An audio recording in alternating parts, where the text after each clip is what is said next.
एक गांव में एक अमीर जमींदार रहता था। उसे अपने पैसों पर बड़ा घमंड था। जितने अधिक पैसे उसके पास थे, उतना ही वह कंजूस भी था। अपने खेतों में काम करने वाले किसानों से वह खूब काम करवाता, मगर पगार कौड़ी भर भी न देता। मजबूर गरीब किसान मन मारकर उसके खेत में काम करते। उसी गांव में रामू नामक एक किसान रहता था। उसके पास थोड़ी सी जमीन थी। उसी में खेती बाड़ी कर वह अपना और अपने परिवार का गुजारा चलाता था। रामू बड़ा मेहनती था। वह दिन भर अपने खेत में काम करता और अपनी मेहनत के दम पर इतनी फसल प्राप्त कर लेता कि अपने परिवार के लिए 2 वक्त की रोटी जुटा सके। गांव के बाकी किसानों के पास रामू के मुकाबले अधिक जमीनें थीं। वे रामू की मेहनत देखकर हैरान होते कि कैसे इतनी सी जमीन में वह इतनी फसल उगा लेता है। एक साल गांव में भयंकर सूखा पड़ा। बिना बारिश के खेत खलिहान सूखने लगे। गरीब किसानों के पास सिंचाई की कोई व्यवस्था न थी। वे सिंचाई के लिए बारिश पर ही निर्भर थे, इसलिए उनकी सारी फसल बर्बाद हो गई। रामू के साथ भी यही हुआ। अपने छोटे से खेत में वह किसी तरह अपने परिवार का पालन पोषण कर रहा था। अब उनके सामने भूखों मरने की नौबत आ गई।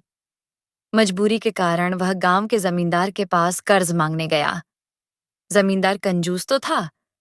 उसने सोचा कि यदि उसने रामू को पैसे दिए तो यह लौटा तो पाएगा नहीं, इसलिए इसे अपने खेत में काम पर लगा लेता हूं। मेहनती तो यह है ही, और मजबूर भी।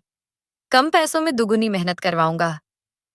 उसने रामू से कहा, देख रामू, मैं तुझे कर्ज तो दे नहीं सकता, लेकिन तेरी इतनी मदद कर सकता हूं कि तुझे अपने खेत में काम पर रख लूं।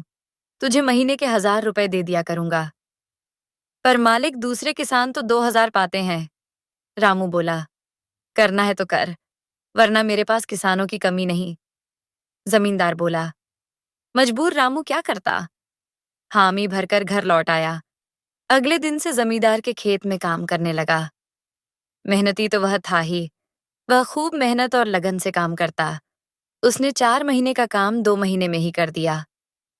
ये देख जमींदार बहुत खुश हुआ, लेकिन इसके मन में मक्कारी जाग उठी।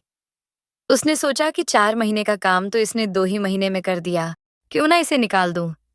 इससे मेरे 2 महीने के पैसे बच जाएंगे। उसने रामू को बुलाया और उसके 2 महीने के पैसे देकर कहा, रामू, ये ले तेरे पैसे, कल से मत आना। अब मुझे तेरी जरूरत नहीं।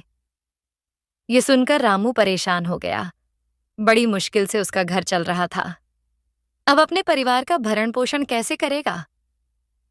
वह जमींदार के सामने गिड़गिड़ाने लगा कि उसे काम से ना निकाले, लेकिन जमींदार ने उसकी एक न सुनी और उसे काम से निकाल दिया। रामू आंखों में आंसू लेकर घर लौटा। चिंता से रात भर उसे नींद नहीं आई। सुबह उठकर उसने फैसला किया कि वह फिर से जमींदार के पास जाएगा और उससे विनती करेगा कि उसे वापस काम पर रख ले। वह जमींदार के घर के सामने जाकर बैठ गया।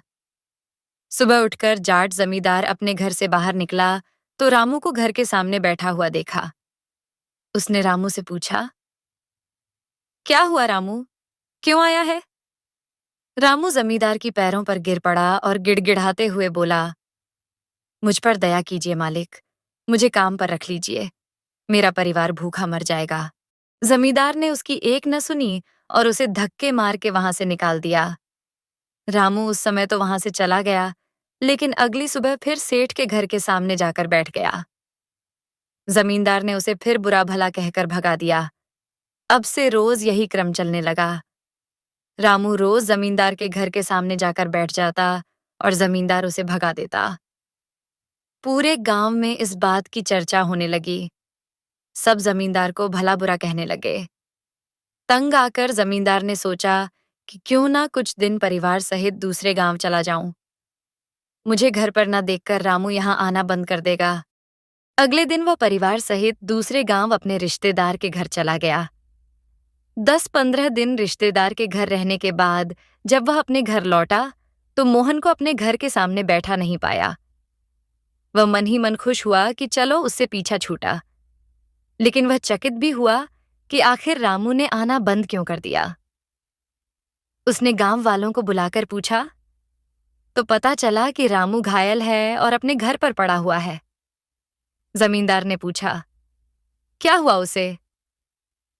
एक जमींदार ने कहा, मालिक, आज जब दूसरे गांव चले गए थे, तब भी रामू आपके घर के सामने बैठा रहता था। एक दिन आपका खाली घर देखकर कुछ चोर चोरी करने के इरादे से आपके घर में घुसे, लेकिन वे रामू की नजर में आ गए। रामू अपनी जान की परवाह न कर उनसे उलझ गया और उन्हें भगा दिया।